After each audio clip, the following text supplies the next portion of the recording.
Kahapon, Ngayon at Bukas by Aurelio Tolentino. Naganap ang dula sa isang simbolikong espasyo na kumakatawan sa Pilipinas kabilang ang mga lugar na naglalarawan ng panahon ng kolonyal at pagkikipagbaka para sa kalayaan. Ipinakilala ang Pilipinas sa anyo ng inang bayan na naghihirap dahil sa pagkokolonya. Ipinakilala rin ang mga tatlong tauhan, kahapon, ngayon at bukas bilang sagisag ng paglalakbay ng bansa. Nagsimula ang diskusyon at tunggalian tungkol sa kalayaan. Lumabas ang mga hinaing ng bayan at pagnanais na kalayaan mula sa pananakop. Ang labanan ay nasa pagitan ng mga Pilipinong mangnanais ng kalayaan at mga kolonyalismong pumipigil dito.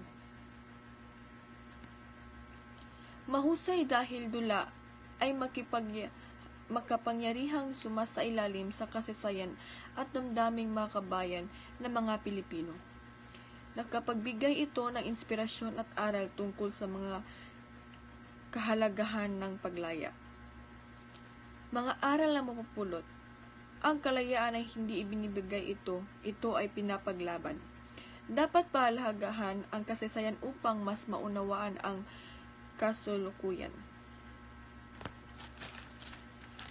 Si Aurelio Tolentino ay isang mandudula at revolusyonong manunulat na lumalaban sa kolonyalismong Kastila at Amerikano. Ang tula na isinulat niya ay isang dula ng tumatalakay sa pagnanais ng Pilipino sa kalayaan at pag-asa sa kinabukasan ng bansa.